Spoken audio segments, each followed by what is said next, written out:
What's good, YouTube? It's your boy Johnny Finesse. Welcome back to the channel. Oh shit, let me take this one out. Welcome back to the channel, and today got another Jimmy Highroller video. I wouldn't do that if I were you. If you're new to the channel and haven't subbed yet, hit that sub button. We're on the road to 1,000 subs. I need y'all to hit that sub button and that bell notifications too, so you don't miss a thing again. With that being said, let's get into it, man. It's November 9th, How's your day going so far? The Chicago Bulls are facing the Cleveland Cavaliers just a few games into their historic 72-win season. It's the beginning of Michael Jordan's first full season back after his retirement in 1993, and the Air Jordan 11s were just released for the very first time. One of the most coveted basketball shoes ever made. To get your hands on a pair of 11s today, you'll have to pay a hefty price. Not really. From $300 to $500. That shit used to be like $800. Like. These are just the re-releases of the original shoe. To get your hands on a pair of the OG 1995 Air Jordan 11 Concords, you'll need to part ways with about $1,000. And the ones that niggas died for, like when you first heard that niggas is dying over shoes, like that was the one. If you're an absolute madman and you have more money than you even know what to do with, you can buy these game-worn, signed Air Jordan 11 Concords from 1995. An actual piece of basketball and sneaker history can be all yours for the small price of $56,000. Far from the original price tag of just $125. You see, these shoes have a unanimous approval rating. Everyone loves them. From Kobe Bryant to Luka Doncic to the shoe connoisseur himself, PJ Tucker, in every iteration and color, the 11s are on the Mount Rushmore of basketball kicks. From the baseball diamond to the football field to the golf course, these shoes have transcended basketball itself. But it goes even deeper than that. Even at the time, while Jordan was still in the league, winning championships, other NBA players were wearing this shoe. Even Michael Jordan's opponents were wearing the 11s. That's tough. While guarding Michael himself. Everyone needed a pair of the Air Jordan 11s. Well, everyone except this guy. This ordinary, very much 90s looking basketball fan, sitting courtside at that Bulls-Cavaliers matchup in 1995. The singular individual on earth that didn't like the 11s. The singular individual. This man disliked the shoe so much. I just don't like the low tops. I don't like the low tops. The low tops is whack. The high tops is it. Actually told Michael Jordan he didn't like them. And he did it right to his face. But let's back this up for a moment. This Bulls-Cavs matchup was just the fourth game of the season. Michael coming off of a relatively bad performance against the Celtics, scoring just 15 points earlier that same week. This is also his first week back on the court after losing to the Magic in the second round of the playoffs in the previous season.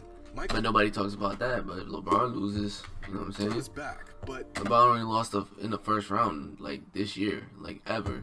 But niggas don't talk about this. For a brief period, fans didn't know if they would ever see the Michael Jordan again, or just the baseball playing, movie making. Yeah, it was down. It was down Michael Jordan. But he won 3 in a row, didn't he? Did he win 3 in a row? I don't know. Just the idea of a watered down MJ was a dream come true for most of the league, especially for Cavaliers fans. Unfortunately for these fans, and this man in particular, this dream quickly became a nightmare. Now, the Cavaliers-Bulls rivalry wasn't really much of a rivalry at all. Leading up to the 1995 season, the Cavaliers hadn't beaten Michael in 2 years. At this point, the people of Cleveland were just happy Jordan was in town, except in their previous matchup.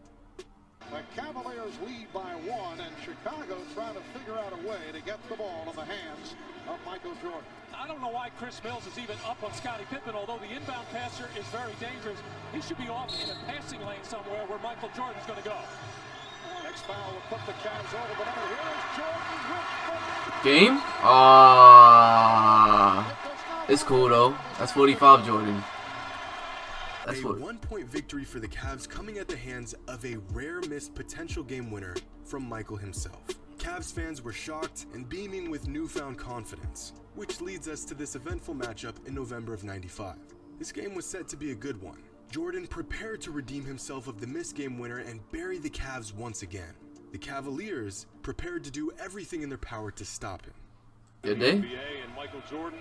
Everybody talks about he's bigger. He played basketball all summer long with Chris Mills out in a special gym that they built for him out in the city. But I remember this stuff. It took him a while to get right back into basketball basketball Jordan. You know what I'm saying? He still got that baseball body in him still, just a little bit. Triangle offense going to work from Chicago right away. Jordan's going to lift.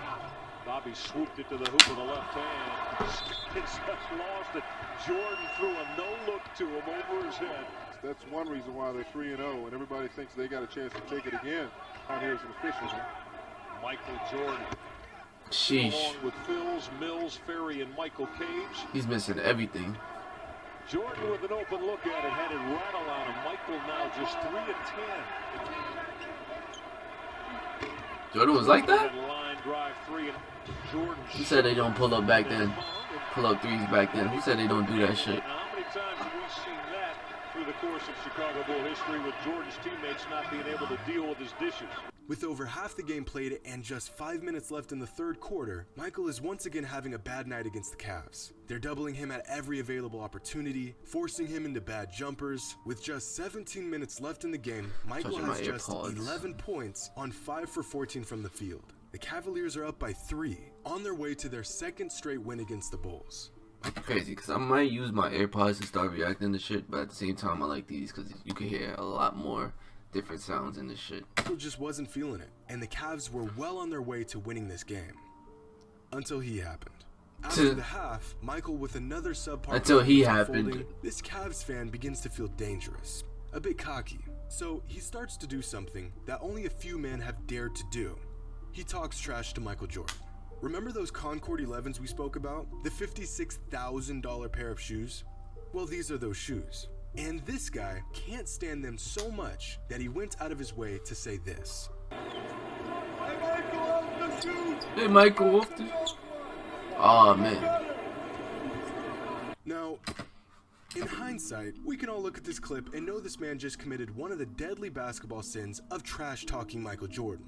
But this guy is a Cavaliers fan. He is sick of Michael Jordan. Does he really hate the shoes? I mean, it's not like he couldn't afford them. The man is sitting courtside at an NBA game. Maybe he really is the only man alive who doesn't like the 11s. Or maybe, deep down, he's MJ's biggest fan, and he saw the opportunity to talk some smack to the GOAT, and he took it. But at what cost? At what cost? He said, word? I bet. Off them shoes? What? These are my shoes. What? Hold that.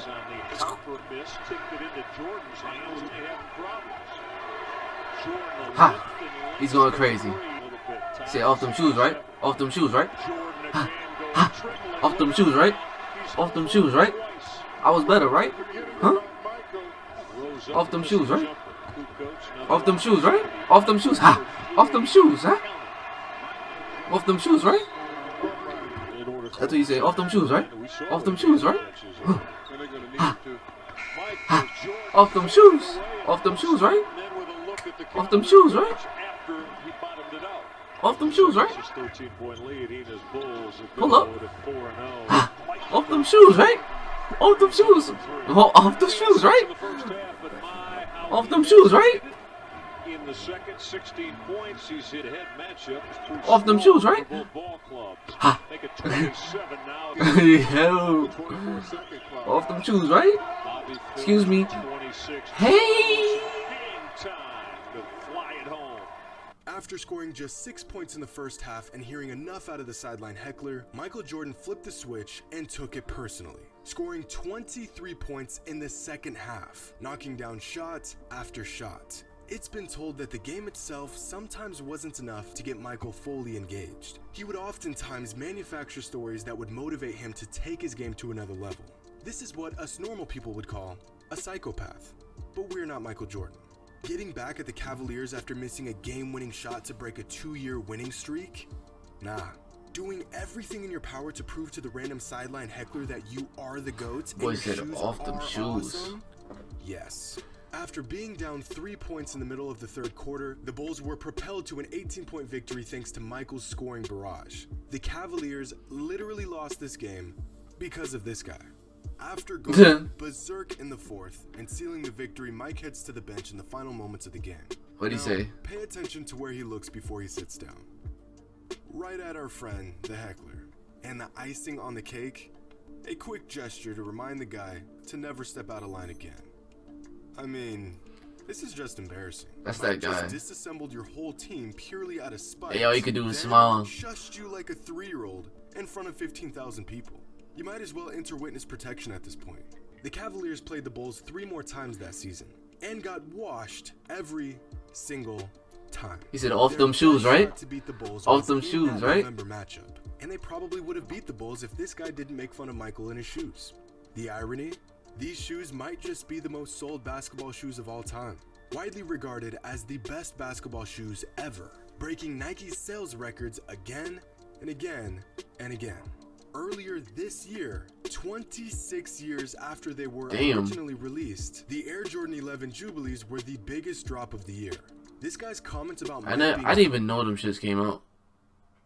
I have never seen them shits before in my life. I didn't even know them shits came out.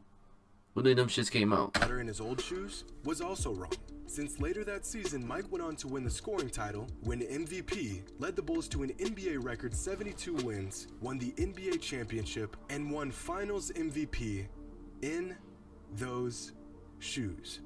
Mr. Heckler was wrong about the shoes, he was wrong about Michael, and his biggest mistake of all, he was dead wrong about trash talking the GOAT. Hope you all enjoy. Off them shoes. Until next time. Off them shoes, man. Off them shoes, man. But hey, if you're new to the channel, made it to the end of the video, you obviously like the video, so you obviously got to subscribe, hit that sub button. We're on our way to 1,000 subs. Thanks you to everybody that's watched it.